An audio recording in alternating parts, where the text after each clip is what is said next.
నమస్తే, welcome to Suman TV. నేను మీ విష్ణు. ప్రస్తుతంతో పాటు in house business writer Anil Singh గారు ఉన్నారు. వారితో మాట్లాడదాం. నమస్తే అనిల్ గారు. నమస్తే విష్ణు. అనిల్ గారు, 2022 జనవరి నుంచి ఒక 2 రకాల ప్రోడక్ట్స్ మీద 12% జిఎస్టీ విధించబోతున్నట్లుగా తెలుస్తోంది. అంటే ఇప్పుడు ఏదైతే 5% జిఎస్టీ ఉందో, సో దీనికి అదనంగా మరో 7% పెంచి మొత్తంగా 12% జిఎస్టీ గార్మెంట్స్ పైన, అదేవిధంగా ఫుట్వేర్ మీద విధించబోతున్నట్టుగా తెలుస్తోంది. మరి జనవరి నుంచి ఖర్చులు మరి ఏ విధంగా పెరిగే అవకాశం ఉందంటారు ఈ 2 ప్రోడక్ట్స్ మీద? విష్ణు, చాలా మంచి ప్రశ్న అడిగారు. స్పెషల్లీ ప్రతి ఫ్యామిలీకి ఇది బాగా ఎఫెక్ట్ అయ్యే న్యూస్ అనమాట, నెగటివ్గా చెప్పుకోవాలి అంటే. సో ముఖ్యంగా ఏంటంటే ఇది యాక్చువల్గా సంక్రాంతి టైంలోనే రావడం. ఇది ఒక తెలుగు రాష్ట్రాలలో ఉన్న చాలామంది పండుగలు సెలబ్రేట్ చేసుకునే వాళ్ళు కొత్త బట్టలు కొనుక్కుంటారు, ఎందుకంటే పంటలన్నీ చేతికి వస్తాయి కాబట్టి.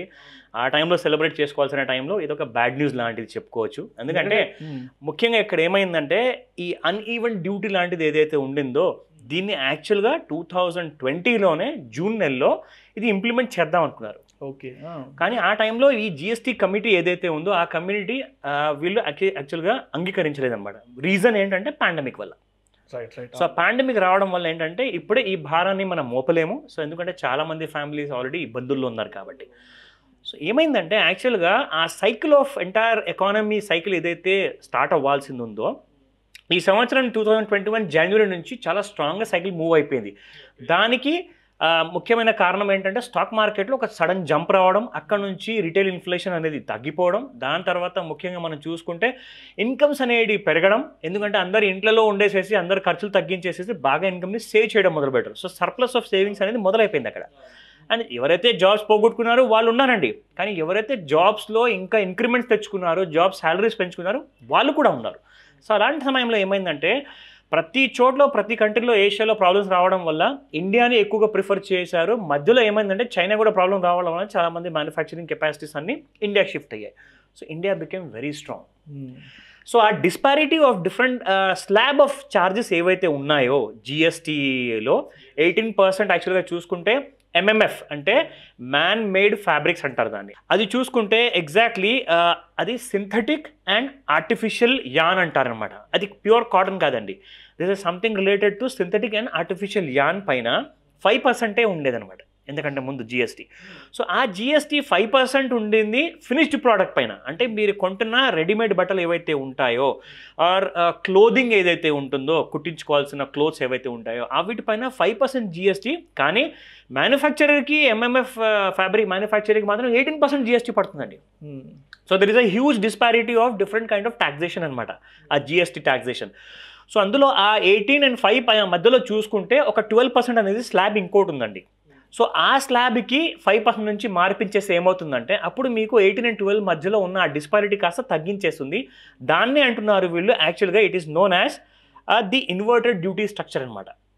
ఆ ఇన్వర్టెడ్ డ్యూటీ స్ట్రక్చర్ని ఇప్పుడు సమానత్వంగా చూసుకోవచ్చు అనమాట. అంటే మ్యానుఫ్యాక్చరర్కి మరీ ఎక్కువగా ట్యాక్స్ ఛార్జ్ చేస్తున్నారు, కానీ ఎవరైతే బై చేస్తున్నారో కన్జ్యూమ్ చేయడానికి బట్టలు అవన్నీ, అది మీ హాజరీ క్లోదింగ్ కానివ్వండి, అండర్వేర్స్ కానివ్వండి, బనియాన్స్ కానివ్వండి, ప్యాంట్ షర్ట్స్ ఇవన్నీ కానివ్వండి, ఇవన్నిటికీ కూడా యాక్చువల్గా 1000 కింద ప్రైసింగ్ ఉన్న క్వాలిటీ ఏదైతే క్లోదింగ్ ఉందో దానికి 5% ఉందండి. సో ఏవైతే క్లోదింగ్ క్వాలిటీ పైకి వెళ్తుందో ప్రైసింగ్ ప్రకారంగా దానిపైన ఇవన్నీ 12% ఛార్జ్ చేయబడుతుంది. అండ్ ఈ డిస్పారిటీని కరెక్ట్ చేయడానికి ఈ ఇన్వర్టెడ్ రేషియోని ఒక లెవెల్కి తీసుకురావడానికి గవర్నమెంట్ తప్పకుండా ఎటువంటి నిర్ణయం తీసుకోవాల్సి వచ్చిందనమాట. అది కారణం. సో అయితే అంటే మరి మీరు చెప్పినట్లుగా మరి ఫెస్టివల్ షాపింగ్ అనేది జనవరిలో చేయడం కంటే కూడా డిసెంబర్లో చేయడమే బెటర్ అంటారా? ఎగ్జాక్ట్లీ విష్ణు, ఎందుకంటే ముఖ్యంగా మనం ఇప్పుడు చూసుకుంటే ఇది చాలా ఇంపార్టెంట్ ప్రశ్న అండి. ఎందుకంటే ఆల్రెడీ ఎఫెక్ట్ అవ్వబోతుంది ఎలాగో. అంటే ఈ నవంబర్ నెల శాలరీస్ రాగానే డిసెంబర్లో చాలా షాపింగ్స్ ఉంటాయి. అండ్ ఆల్రెడీ ఇది ఆఫ్ సీజన్ నడుస్తుంది, ఎందుకంటే దీపావళి అయిపోయిందండి. దీపావళి సీజన్ అనేది ఒక హ్యూజ్ షాపింగ్ ఫెస్టివల్ అనేది అయిపోయింది. అయితే ఇప్పుడు ఇదంతా ఆఫ్ సీజన్ అండి, ఎక్కువగా నడుస్తుంది. సో ఈ టైంలో చాలా మటుకు మంచి డిస్కౌంట్స్ ఉంటాయి. సో అందరు ప్లాన్ చేసుకోవచ్చు పండగ కోసం. ఈసారి ఒక 1.5 month బిఫోరే షాపింగ్ చేసుకుంటే చాలా బాగుంటుంది. So that you can escape at least 2022 మొత్తం సంవత్సరాని కోసము మీరు ఈ ట్యాక్స్ ఆఫ్ 12% నుంచి మీరు ఎస్కేప్ అవ్వచ్చు. 2023లో మళ్ళీ మామూలేనండి, అందరూ అలవాటు పడిపోతారు దీనికి. అనిల్ గారు, ఇప్పటికే పెట్రోల్ డీజిల్ ప్రైసెస్ ఆల్మోస్ట్ 110-112కి వచ్చేసాయి. అండ్ గ్రోసరీస్ ఈ వెజిటేబుల్స్ కూడా ఆల్మోస్ట్ 100 మార్కుకు చేరుకుంటున్నాయి కదా.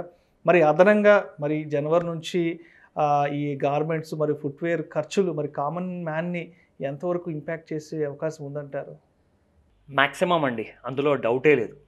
అంటే మ్యాక్సిమం కూడా వర్డ్ సరిపోదు, ఎందుకంటే ఏ ఫ్యామిలీ పర్సన్ కూడా ఈ మాటని యాక్సెప్ట్ చేయరు ఫస్ట్ ఆఫ్ ఆల్. కానీ పెట్రోల్ రేట్ ఇంత పెరుగుతున్నా కానీ కన్జంప్షన్ తగ్గుతుందా? లేదు. టొమాటో రేట్ 100 రూపాయలకు వచ్చినా కానీ కన్జంప్షన్ ఎవరైనా ఆపుతున్నారా? తప్పదండి, ఆప్షన్ లేదు. You have to go head. కాకపోతే మీకు ఒక్క ఆప్షన్ మాత్రం ఉంది, అది 12% GST జనవరి 1 నుంచి పడుతుంది కాబట్టి అదొక గోల్డెన్ ఛాన్స్. డిసెంబర్ నెలలోనే ఒకవేళ ఏదైనా పర్చేసెస్ చేసుకోవాలంటే నాట్ ఓన్లీ టెక్స్టైల్ అండి, ఫుట్వేర్ పైన కూడా ఇదే 12% స్టార్ట్ కాబోతుంది కాబట్టి ట్యాక్సేషన్. సో ఇదొక మంచి ఆపర్చునిటీ అనుకొని ఇదన్నా కనీసం ఇక్కడన్నా మనకు ఛాన్స్ దొరుకుతుంది కాస్తంత డబ్బులు మిగిలించుకోవడానికి అని చెప్పి ఆలోచనతో తప్పకుండా షాపింగ్ చేసుకోవడమే. కానీ మిగతాది ఏదైతే ఆ రీటైల్ ఇన్ఫ్లేషన్ కాస్త పెరిగిపోతూ ఉంటుంది. ముఖ్యంగా కారణం ఏమైందంటే అండి, ఈ క్రూడ్ ఆయిల్ ప్రైసెస్ వరల్డ్ ఓవర్లో పెరగడానికి అందరూ పబ్లిక్ ట్రాన్స్పోర్టేషన్ అనేది మానేశారు. ఎవరి కారు వాళ్ళు తీసేసుకుంటున్నారు, ఎవరి 2 వీలర్ వాళ్ళు కొనేసుకుంటున్నారు. మన దగ్గర కూడా మనం చూస్తున్నామండి, మన తెలుగు రాష్ట్రాల్లో ఆ 2 వీలర్ ట్యాక్సీస్ కానివ్వండి, 4 వీలర్ ఓలా ఊబర్ కానివ్వండి, ఇవన్నిటికీ బిజినెస్ లేకుండా పోయింది. Because everybody wants health first, safety. దీంతో పాటు ఏమైందంటే చాలామంది ఇప్పుడు ఏం చేశారంటే ఫ్యామిలీస్ వాళ్ళ ఇంట్లో ఉన్న సీనియర్ సిటిజన్స్ కోసం కానివ్వండి, వాళ్ళ పిల్లల కోసం కానివ్వండి, కొంచెం ఫుడ్ విషయంలో ఎక్కువగా స్పెండ్ చేస్తున్నారు అన్నమాట.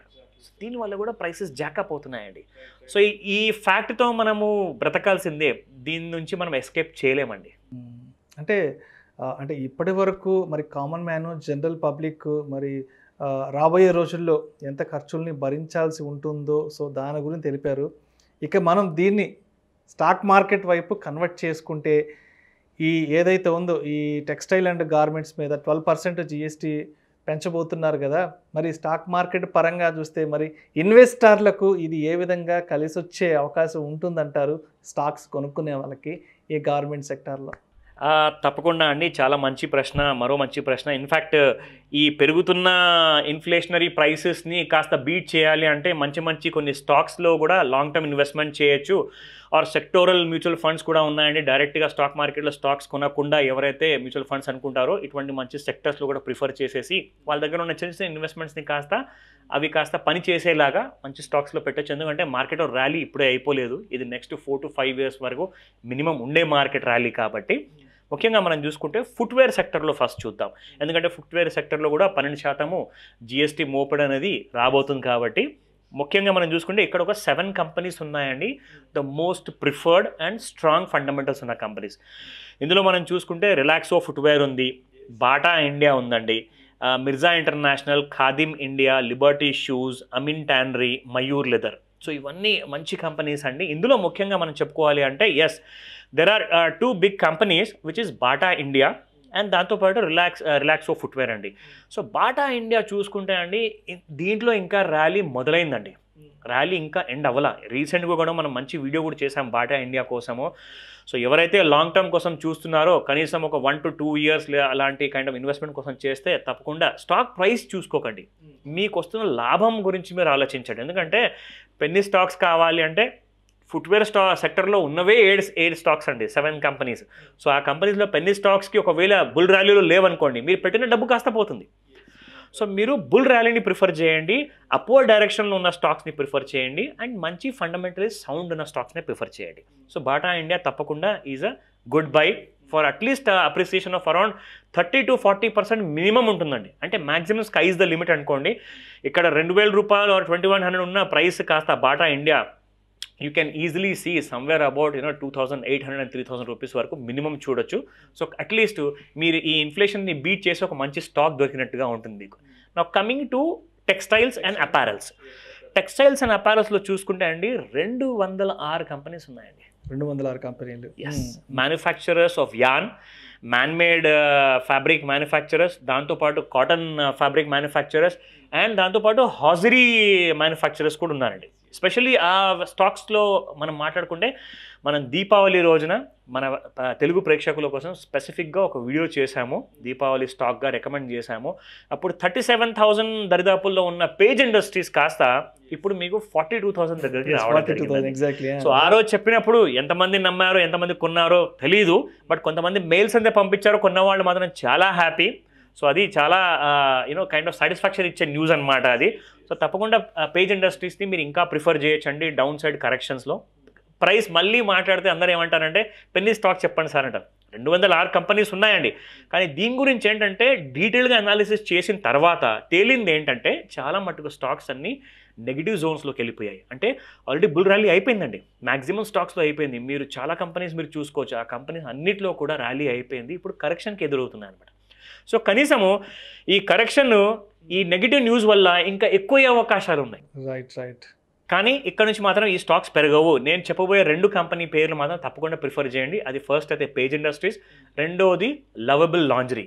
లవబుల్ లాంజరీ కూడా specially they are specialised into all sorts of women inner wear కోసం ఉన్నారనమాట. చాలా పెద్ద బ్రాండ్, స్ట్రాంగ్ ఫండమెంటల్స్ ఉన్నాయి. టెక్నికల్గా కూడా ఈ స్టాక్ చాలా స్ట్రాంగ్గా ఉంది. విష్ణు సమ్వేర్ అరౌండ్ అబౌట్ 166 అలాంటి హై క్రియేట్ చేసిందండి, లైఫ్ టైం హై క్రియేట్ చేసింది ఈ సంవత్సరంలో. సో ఈ స్టాక్ని 140s and 130sలో కరెక్షన్లో తప్పకుండా బై చేయమని చెప్తాను. టార్గెట్స్ 180 and 211 ఉన్నాయి. సో మొత్తానికి ఈ పెరగబోతున్న 12% జిఎస్టీ అనేది కామన్ మ్యాన్కి కొంత సవాల్గా ఉండబోతే స్టాక్ మార్కెట్ ఇన్వెస్టర్స్ పరంగా చూస్తే మరి ఈ సెక్టార్కి సంబంధించి మరి ఈ పెరగబోతున్న 12% మల్టీ బ్యాగర్ అయ్యే ఛాన్స్ కూడా ఉంటుందంటారు అయితే? అలాంటి సిచ్యువేషన్ అయితే ఆల్రెడీ దాటిపోయిందంటాను. ఎందుకంటే గత సంవత్సరంలో జూన్లో పెరగాల్సిన ఈ 12% కాస్త ఇప్పుడు పెరగబోతుంది కాబట్టి అది పెరగలేదని చెప్పేసి అప్పుడు గుడ్ న్యూస్ వచ్చాక స్టాక్స్ అన్ని ర్యాలీ అయిపోయాయండి. ఆల్రెడీ ర్యాలీ అయిపోయింది, చాలా స్ట్రాంగ్గా స్టాక్స్ పెరిగిపోయాయి. మోర్ దాన్ 2 times 4 times కూడా పెరిగిపోయాయి అనమాట. ప్రస్తుతానికి కరెక్షన్ తర్వాతే ఒక మంచి మల్టీ బ్యాగర్ లాంటి స్టాక్స్ మనకు దొరుకుతాయి. నెక్స్ట్ 3 monthsలో కనీసం ఒక 50 మంచి textile stocks and apparel stocks మనం చేయబోతున్నాం. Thank you so much Anil గారు. సో పెరగబోతున్న ఈ 12% జిఎస్టీ కామన్ మ్యాన్ మీద ఎంత ఇంపాక్ట్ చూపబోతుంది, అదేవిధంగా స్టాక్ మార్కెట్ వైపు నుంచి చూస్తే మరి ఇన్వెస్టర్స్ ఏ విధంగా లాభపడతారు అనే విషయం గురించి ప్రేక్షకులకు మీ విశ్లేషణ ద్వారా చాలా క్లియర్గా తెలియజేశారు. Thank you so much Anil garu. Thank you Vishnu.